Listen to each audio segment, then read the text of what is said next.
Tolotra ny arahaba omba pirarintsoa ho antsika rehetra mpanaraka tsy tapaka ny fandarany eto amin'ny fahitalavitra ny televiziona malagasy. Atao anatin'ny fantaro isika amin'izao ora sy fotoana izao, fantaro manokana ary ny mahakasika ny fampianarana ambony indrindra fa ny dirany sy ny mombamomba azy eto Madagasikara. Ndao ary.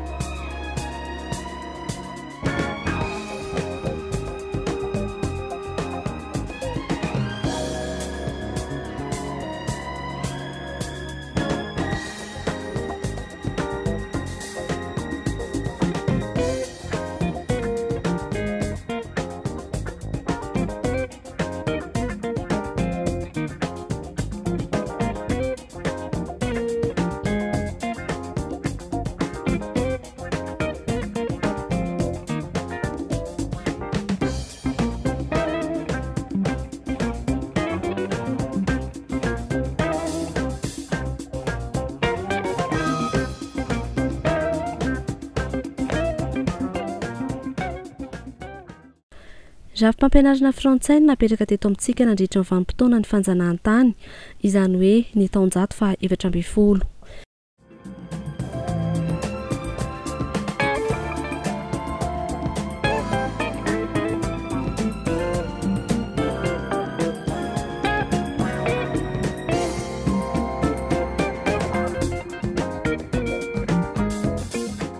Na dia nahazo ny fahaleovantena aza isika dia mbola ny fandaharam-pianarana frantsay hatrany no narahana tany aloha.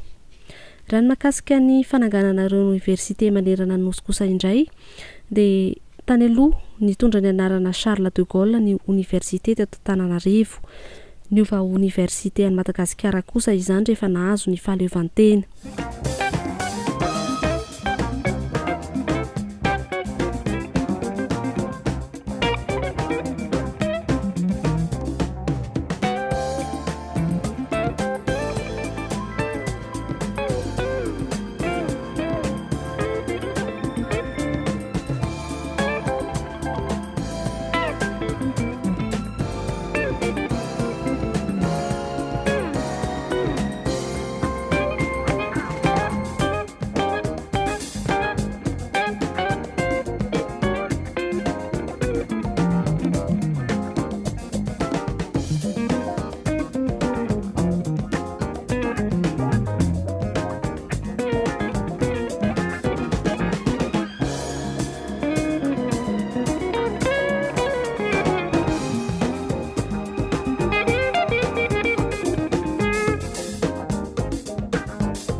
Nisy ny fanavaozana natao nandritra ny Repoblika faharoa ka nananganana ny université enina manerana ny nosy. Ho an'ny université an'Ambohitsaina dia niova université an'Antananarivo izany taty aoriana.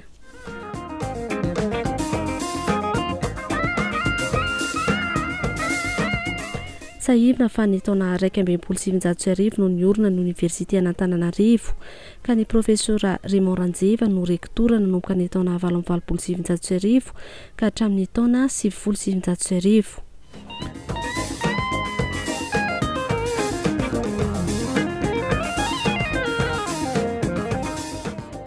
Voasokajy université larana fa 770 amin'ireo zato tsara indrindra eto Afrika ny université an'Antananarivo. Ny taona 1970 kosa no naorina ny université an'Antsiranana. Ho an'ny université an'ny Fianarantsoa dia ny taona 1970. Tamin'ny 1970 kosa no natsangana ny université an'ny Mahajanga. Ho an'ny Toamasina kosa indray dia ny taona 1970 ary farany ny taona 1970 ho an'ny université an'ny Toliary.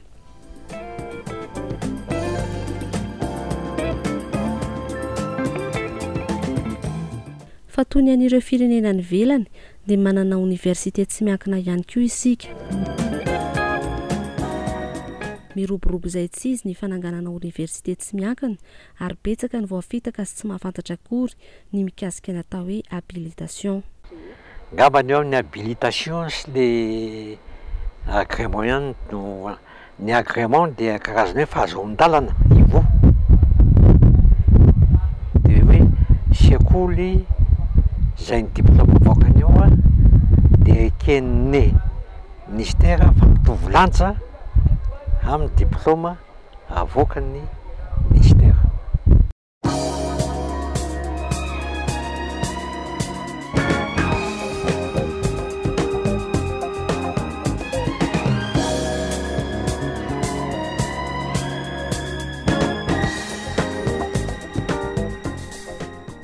Dingana maro sy sarotra no arana mba hahafahana manakatra ny fenitra takiany sehatra iraisam-pirenena. Noho izany mila manana doktora ny mpampianatra ary mila manana foto-drafitrasa manara-penitra ny sekoly. Kritika varavakely de hoe le mpampianatra ave a ny akabeazany manana diplôme ambony iaikeny université ampianatra amin'ny université zay. De hoe firy no isana lay olona iaikena hiditra amin'ilay sekoly sa rehefa manana baka de afaka miditra daholo.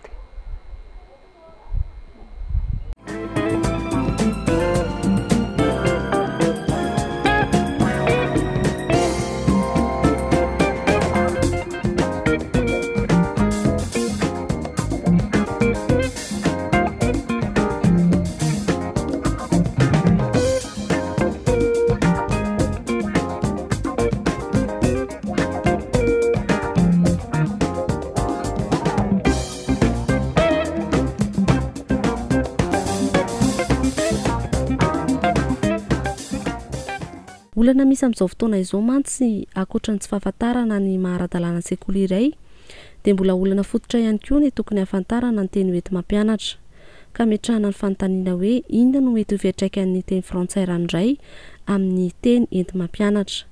Noho izany betsaka ny zavatra tokony hovaina mikasika ny tontolon'ny fampianarana. Ampidirina koa ve a teny malagasy sa ny teny frantsay fotsiny any de inona mety conséquence le izy raha ohatra ka teny malagasy fotsiny any na eto amin'ny lafiny eto amin'ny politika anatiny zany na amin'ny politika ivelany ary inona ny conséquence zay keo raha ohatra ka hoe teny frantsay fotsiny any.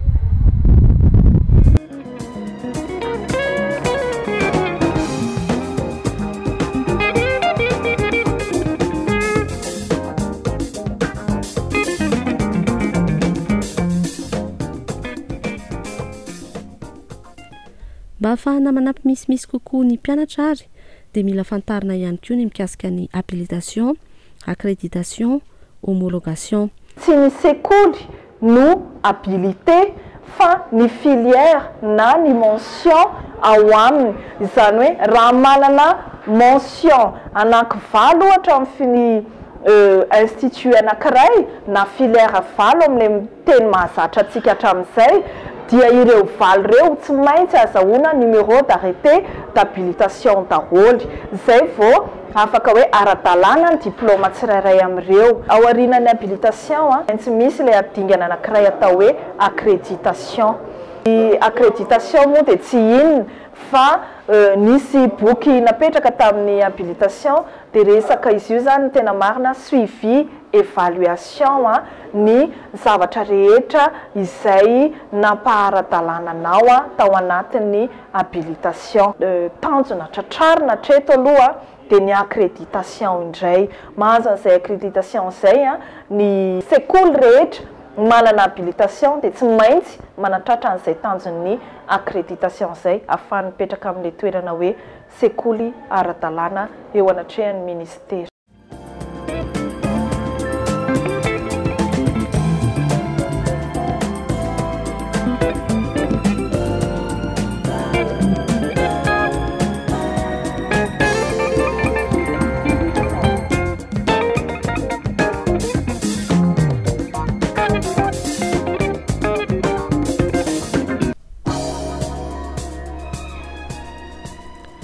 Mba hahafahana manana toky fara-dalàna sy manara-penitra ny sekoly iray dia misokatra amin'izao fotoana izao ny tranokala mpifandraisana sekoly-ambony.com, tranokala natokana ho an'ireo université nahazo fankatoavana avy amin'ny fanjakana.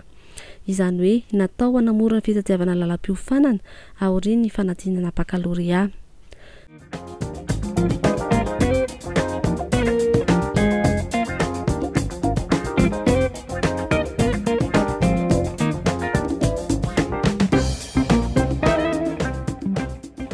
Sekoly ambony dia tsy fianarana izy io fa tranokala mpifandraisana natokana ho an'ny sekoly ara-panjakana na tsy miankina ihany koa. Izy io koa dia entina hanampianantsika tanora izay afaka baka moa mazava ho azy na ireo izay efa basiolé ka te mbola mora fianarana dia ao ny ahitana ireo sekoly izay soratra ara-panjakana ka ahafahantsika misafidy hoe aiza ny toerana tokony ianarana. Izany hoe tsika tsy handany fotoana, tsy handany vola fa ara-dalàna ireo fanaovana sekoly izay hita ao anatin'ny sekoly-ambony.com ireo.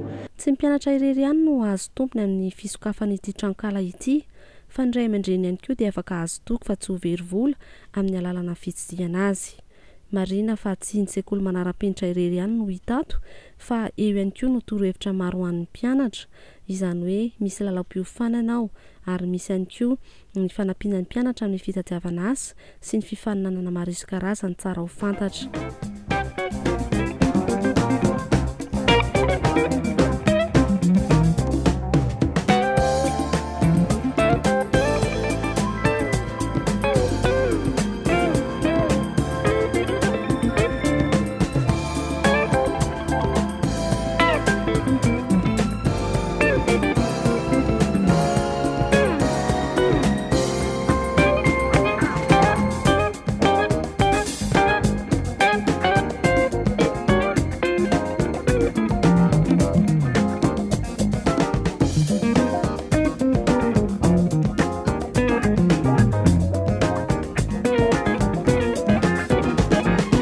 Hitantsika amin'izany ary fa mivelatra amin'ny sehatra maro ny fandaharantsika izay entina mola volainantsika rehetra ahafantatra ny zavatra tsara ho fantatra.